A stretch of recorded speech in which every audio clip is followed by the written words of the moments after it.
ನಮಸ್ಕಾರ ರೈತ ಬಾಂಧವರೇ. ಇವತ್ತು ನಾವು ಬಾಳೆ ಬೆಳೆಯಲ್ಲಿರುವಂಥ ಸಮಸ್ಯೆ ಆದಂಥ ಒಂದೇ ರೀತಿಯಾದ ಸಮನಾದ ಬೆಳವಣಿಗೆ ಒಂದೇ ಟೈಮಿಗೆ ಹಾರ್ವೆಸ್ಟಿಂಗ್ ಬರಾಕತ್ತಿಲ್ಲ. ಯಾಕಪ್ಪ ಅಂತಂದ್ರೆ ಇವತ್ತು ನಾವು ಮಾಡುವಂತಹ ನಾಟಿ ಪದ್ಧತಿ ಮತ್ತು ಭೂಮಿ ತಯಾರಿಯೊಳಗೆ ಭಾಳಷ್ಟು ಬದಲಾವಣೆಗಳನ್ನು ಮಾಡ್ಕೋಬೇಕಾಗೈತಿ. ಅದಕ್ಕೆ ಯಾವ ರೀತಿ ಮಾಡಬೇಕಂದ್ರೆ ನಾವು ಭೂಮಿಯನ್ನು ಆಳವಾಗಿ ಉಳುಮೆ ಮಾಡಬೇಕು, ನೇಗಿಲ ಹೊಡಿಬೇಕು, 8ರಿಂದ 10 ಇಂಚ್ ಡೀಪ್ ಪ್ಲೋಯಿಂಗ್ ಮಾಡಬೇಕು. ಅದಾದಮೇಲೆ ಮಣ್ಣನ್ನು ಪರೀಕ್ಷೆ ಮಾಡಿ ಪರೀಕ್ಷೆಗೆ ಬಂದಂಥ ಆಧಾರದ ಮೇಲೆ pH ಆಯಿತು, EC, NPK ಆಧಾರದ ಮೇಲೆ ನಾವು ಗೊಬ್ಬರವನ್ನು ಕೊಡಬೇಕಾಗ್ತೈತಿ. ಗೊಬ್ಬರ ನಾವು ಪೂರ್ತಿ ಕೊಳೆತಂತಹ ಡಿಕಂಪೋಸ್ಡ್ FYM ಇರಲಿ ಇಲ್ಲ ಎರೆಹುಳು ಗೊಬ್ಬರ ಆಗಲಿ ನಾವು ಸಾಲು ಗೊಬ್ಬರ ಆಗಿ ಕೊಡಬೇಕು. ನಾವು ಎಷ್ಟು ಅಂತರದೊಳಗೆ ನಾವು ಬೆಡ್ ಮಾಡ್ಕೋತೀವಿ ಆ ಬೆಡ್ಡಿನಾಗ ಬರೋ ಪದ್ಧತಿಯೊಳಗೆ ನಾವು ಸಾಲು ಗೊಬ್ಬರ ಹಾಕ್ಕೊಂಡು ಲೈಟಾಗಿ ಬೆಡ್ ಮಾಡ್ಕೋಬೇಕು. ಬೆಡ್ಡನ್ನು ಯಾವ ರೀತಿ ಮಾಡ್ಬೇಕಂದ್ರೆ ನಾವು ರೇಜರಿಂದ ಬೆಡ್ಡನ್ನು ಮಾಡಬೇಕು. ಫಸ್ಟ್ ಒಂದು ಸಾರಿ ಬೆಡ್ಡನ್ನು ಡೀಪಾಗಿ ಮಾಡಿ ನೆಕ್ಸ್ಟ್ ಆ ಬೆಡ್ಡಿಗೆ ಮತ್ತು ನಾವು ಏನು ಬೇಸಲ್ ಡೋಸ್ ಅಂತ ಏನು ಕೊಡಬೇಕಿರ್ತೈತಿ 10-26 DAP ಮೈಕ್ರೋನ್ಯೂಟ್ರಿಗಂಡ ಬೇಸಲ್ ಡೋಸಲ್ಲಿ ಕೊಟ್ಟು ಮತ್ತು ಒಂದು ಸಾರಿ ನಾವು ಏನು ಮಾಡಬೇಕಾಗ್ತೈತೆ ಅಂದರೆ ಬೆಡ್ಡನ್ನು ಮುರಿಬೇಕು. ಬೆಡ್ ಮುರಿಯೋದು ಅಂತಂದ್ರೆ ನಮಗೆ 10-12 ಇಂಚ್ ಇರುವಂಥ ಬೆಡ್ 5 ಇಂಚ್ ಆಗಬೇಕು. ಬೆಡ್ಡು ಗಟ್ಟಿ ಆಗಬೇಕು.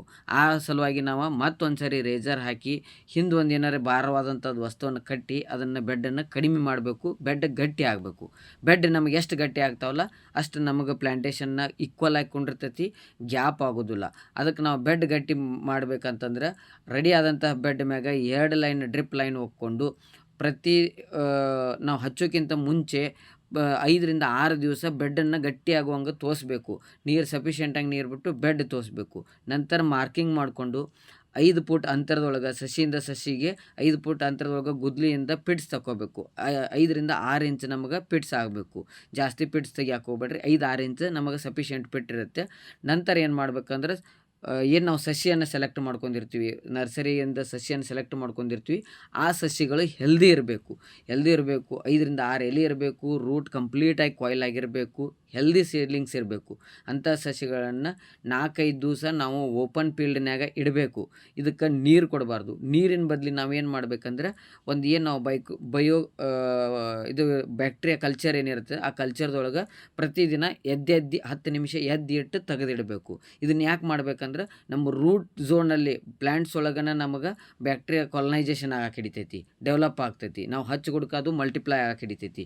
ಹಿಂಗೆ ರೆಡಿ ಆದಂತಹ ಬ್ಯಾಕ್ಟೀರಿಯಾ ಕಲ್ಚರನ್ನು ಯಾವ ರೀತಿ ಮಾಡ್ಕೋಬೇಕಂದ್ರೆ ನಮಗೆ ಟ್ರೈಕೋಡರ್ಮಾ, ಸುಡೋಮೊನಾಸ್, ಮೈಕೋರೈಜಾ, ಮೆಟರೈಸಿಮ ಇವನ್ನ ನಮ್ಮ ಭೂಮಿಗೆ ಬೇಕಾದಂಥ ಬ್ಯಾಕ್ಟೀರಿಯಾಗಳನ್ನ ಮೊದಲು ನಾವು ಕಲ್ಚರ್ ಮಾಡ್ಕೊಂಡು ರೆಡಿ ಮಾಡ್ಕೊಂಡು ಇಟ್ಕೋಬೇಕು. ಇಂತಹ ಬ್ಯಾಕ್ಟೀರಿಯಾಗಳನ್ನ ನಾವು ಹಚ್ಚುವಾಗೂ ಸಹಿತ ಇವತ್ತೇನು ನಾವು ಪ್ಲ್ಯಾಂಟೇಷನ್ ಮಾಡಬೇಕಾದ್ರೆ ಏನು ನೀರು ಹಾಕಿ ಹಚ್ತೀವಿ, ನೀರು ಹಾಕಿ ರಾಡಿ ಮಾಡ್ಕೋಬೇಕು. ರಾಡಿ ಅಂಬಲಿ ಟೈಪ್ ಸೆಮಿ ಲಿಕ್ವಿಡ್ ಒಳಗೆ ನಮಗೆ ಮಣ್ಣನ್ನು ಮಿಕ್ಸ್ ಮಾಡ್ಕೋಬೇಕು. ಮಿಕ್ಸ್ ಮಾಡ್ಕೊಂಡು ತೆಳುವಾದಂತಹ ಮಣ್ಣಿನಾಗ ಸಸಿಯನ್ನು ಮೆಲ್ಲಕ್ಕೆ ಯಾವುದೇ ರೀತಿಯಾಗಿ ಡ್ಯಾಮೇಜ್ ಆಗಬಾರ್ದು, ರೂಟ್ಸಿಗೆ ಡ್ಯಾಮೇಜ್ ಆಗಬಾರ್ದು. ಸ್ಟೆಮ್ ಆಲ್ಮೋಸ್ಟ್ ಆಲ್ ರೈತರು ಸ್ಟೆಮ್ ಹೆಚ್ಚಿಗೆ ತೆಗಿತಾರೆ, ಹಂಗೆ ಮಾಡಬೇಡ್ರಿ. ಸ್ಮೂತಾಗಿ ತೆಗೆದು ಅದನ್ನು ಏನು ಮಾಡಬೇಕು, ಆ ಮಾಡಿದಂಥ ರಾಡಿ ಒಳಗೆ ಮೆಲ್ಲಕ್ಕೆ ಇಟ್ಟು ಸುತ್ತಲೂ ಆ ರಾಡಿನ ಕವರ್ ಮಾಡಿ ಮ್ಯಾಗ ಒಣ ಮಣ್ಣು ಮುಚ್ಚಬೇಕು. ನೀವು ಹಿಂಗೆ ಮಾಡಿದ್ರೆ ಒಂದು ಸಸಿನೂ ಗ್ಯಾಪ್ ಆಗೋದಿಲ್ಲ, ಈಕ್ವಲ್ ಗ್ರೋತ್ ಬರ್ತಾವೆ. ಬೆಳೆನೂ ಸಹಿತ ನಿಮ್ಗೆ ಈಕ್ವಲ್ ಆಗಿ ಕೂಡ್ತೈತಿ. ಹೆಚ್ಚಿನ ಮಾಹಿತಿಗಾಗಿ ಸ್ಕ್ರೀನ್ ಮೇಲೆ ನಂಬರ್ ಕೊಟ್ಟಿರ್ತೀವಿ, ಕಾಂಟ್ಯಾಕ್ಟ್ ಮಾಡಿ. ಧನ್ಯವಾದಗಳು ರೈತ ಬಾಂಧವರೇ.